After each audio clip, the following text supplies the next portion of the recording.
Look at it this way. All right. Women are much more likely to try to commit suicide. And men are much more likely to kill themselves.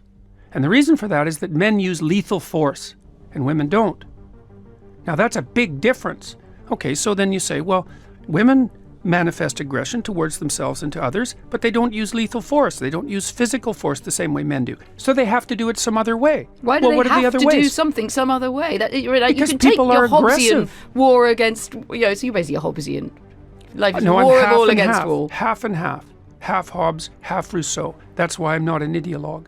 Because I don't think that people are good or evil. I think they're both. I don't think that culture is security or tyranny. I think it's both. And I don't think that nature is benevolence or catastrophe. I think it's both. And that's why I'm not an ideologue.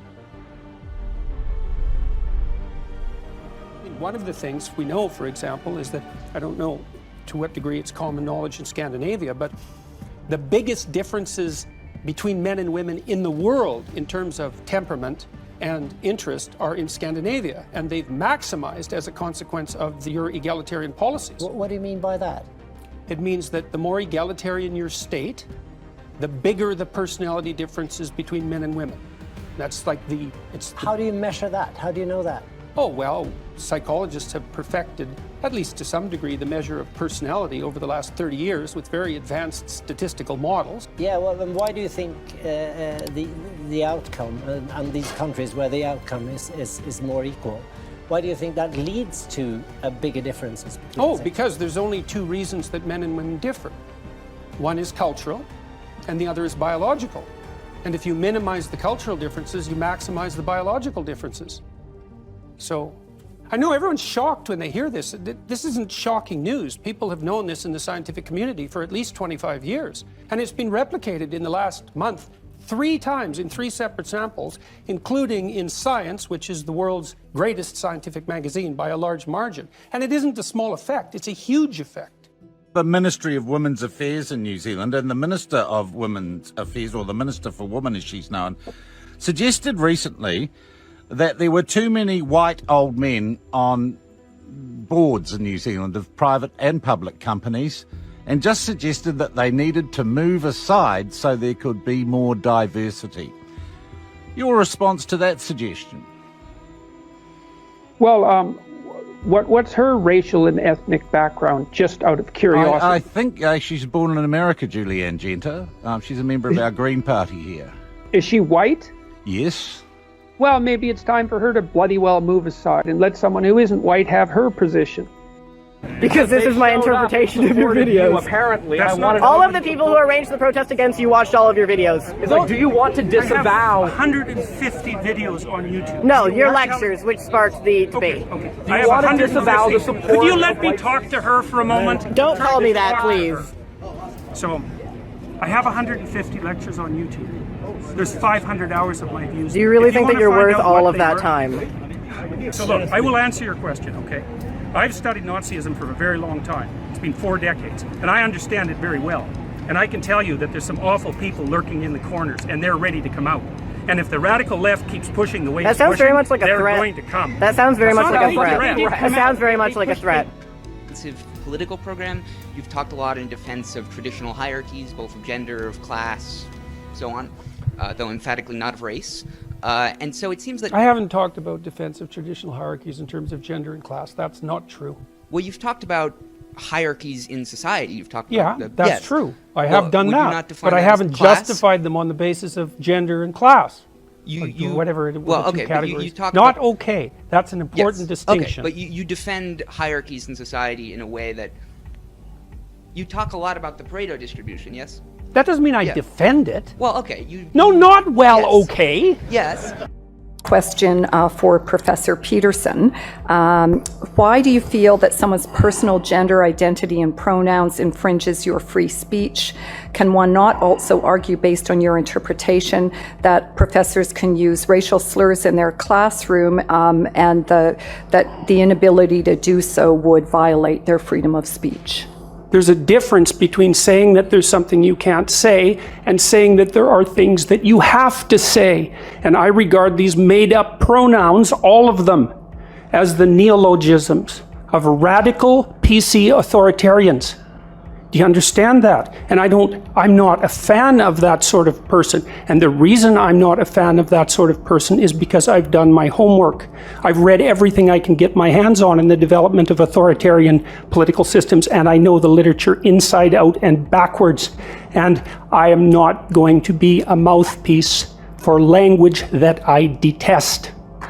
And that's that.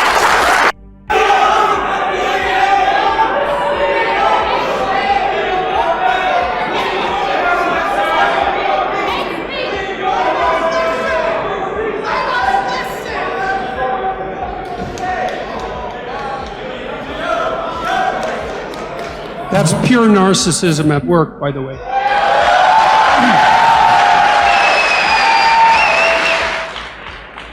You know, to hijack an event like this that other people put time and effort into, and to use their civility of the crowd and the civility of the organizers as an excuse to blatantly yell out your ill-informed opinions is no way to conduct a civil dialogue. It's absolutely appalling. The people who do that should be embarrassed.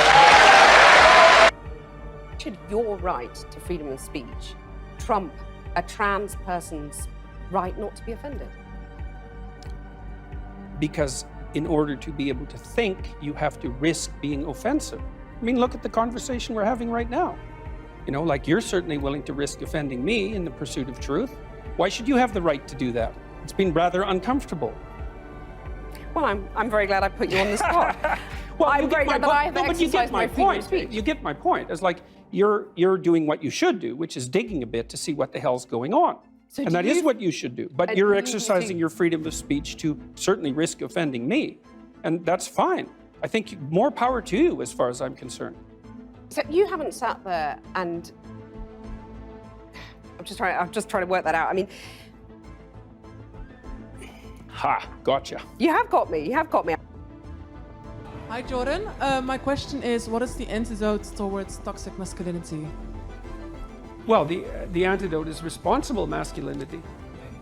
And what does responsible mean? It means, well, if you're responsible, then you're trying to do what's honest first. So you're careful with your speech and your actions. You're careful with your speech in that you don't say things that you know to be false. And you're careful in your actions so that you don't have to lie about what you do. That's a good start. Right? Because yes, it's dealing with the principle of reciprocity. You just said that you have to be honest and responsible as a man. Right? Well, put it this way. When I'm giving the spoon back to my granddaughter, I'm not engaging in toxic masculinity. And that was the point that I was trying to make. What exactly are you asking me about? I really want to know what you like, how you would describe toxic masculinity. Because no, I want you to define what toxic masculinity constitutes. Since we're going to define things so carefully, let's do it. Okay, I think that the moment when you kind of, I have a hard time to kind of describe it in English. Let's say, that you kind of go over a boundary that kind of neglects the freedom of the opposite, well, gender or whatsoever. So that's toxic masculinity, and that you kind of have. But that would also be toxic femininity. Well, may I like finish my sentence? Sure. Please? Thank you. And then also, I lost my sentence now. But no, I will be back. I'm back. Okay, so before we move on, let me point something out. You know, that I was willing to undertake this line of discussion, allowing for the possibility that the category of toxic masculinity had some content, right? But if we're going to pursue that line of reasoning and quibble about the answer, then we're certainly going to quibble about the definition that's embedded in the question. And so part of what's happened in our discourse is that we're required ethically to assume a priori, merely out of politeness, that the utterance toxic masculinity actually constitutes a meaningful phrase. And if you push it, you find very rapidly that it doesn't, because it's very, very, very difficult to define, and definitions actually matter. And so if it's a matter of transgressing against the boundaries of gender appropriate behavior, well, first of all, that indicates that there's something universal and normative about gender appropriate behavior, which is something that people who push the idea of toxic masculinity generally tend not to presume. And second, it's just as likely to happen among women as among men, in which case it's not toxic masculinity. So I do stand by my original statement, though, that there's a brand of more radical feminism that insists that our culture is best characterized as an oppressive patriarchy, and I think that, first of all, that's an appalling sociological doctrine, and I think it has very negative psychological effects. And they won't be limited to men, because if it's true that there's something toxic, let's say, about masculinity per se, what that will inevitably mean is that as women adopt more masculine roles, traditionally, what is that toxicity somehow going to go away? But that's a straw man, because no one says there's anything toxic about masculinity per se. What do you mean no one says that? The use... term exists. No, they... How is that a straw man? Well, where did the term come from? It's a phrase that's used about forms of masculinity that are harmful to men and women. It's not about masculinity per se. You must know that. I read the American Psychological Association guidelines for the treatment of boys and men, and I know perfectly well that this is no straw man. I mean, and I've spoken with no shortage of trans people, and my proclivity has been, without exception so far, to address them in the manner that seems most socially appropriate under the circumstances. Now, you asked a specific question, which was, do I have special expertise that I might share with other people? You're doing Martin Luther, and I think that these issues are a little subtler than those, and so well, what makes you think that you're doing the kids that are grandstanding any favors by going along with their manipulation? Because I can't decide which ones those are. Well, I just have my gut instincts, and that's not good enough. Look, fair enough, but you have a type 1 and type 2 error problem. So one error is that you don't call students what they deserve to be called. That's one error. And the other error is that you call students what they want to be called even though they don't deserve it. And so what you're trying to do optimally is to minimize both those errors. And to do that, you have to take a middle route. Now, what you've decided to do, and I'm not criticizing it, is you've decided to allow for the possibility 100% of one of those errors because you think it's a less significant error. And you might be right, but it's not like you're acting in an error-free manner. You've just decided to minimize one form of error at the expense of the other. Because I would say you're allowing what would you call it, attention-seeking and somewhat narcissistic undergraduates to gain the upper hand over you in your class. Why is society overly feminized? Well, I didn't ever say that society was overly feminized. So if we're going to discuss my views, we should use my actual word.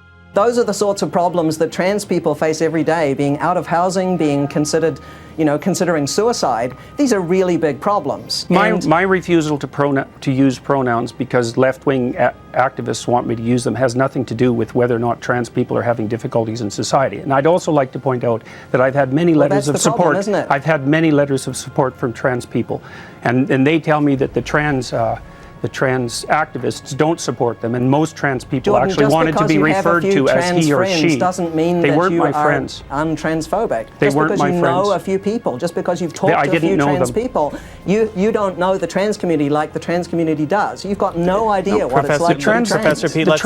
Professor Pete, I'm sorry to interrupt. Let's let Professor Peterson finish his thought, please.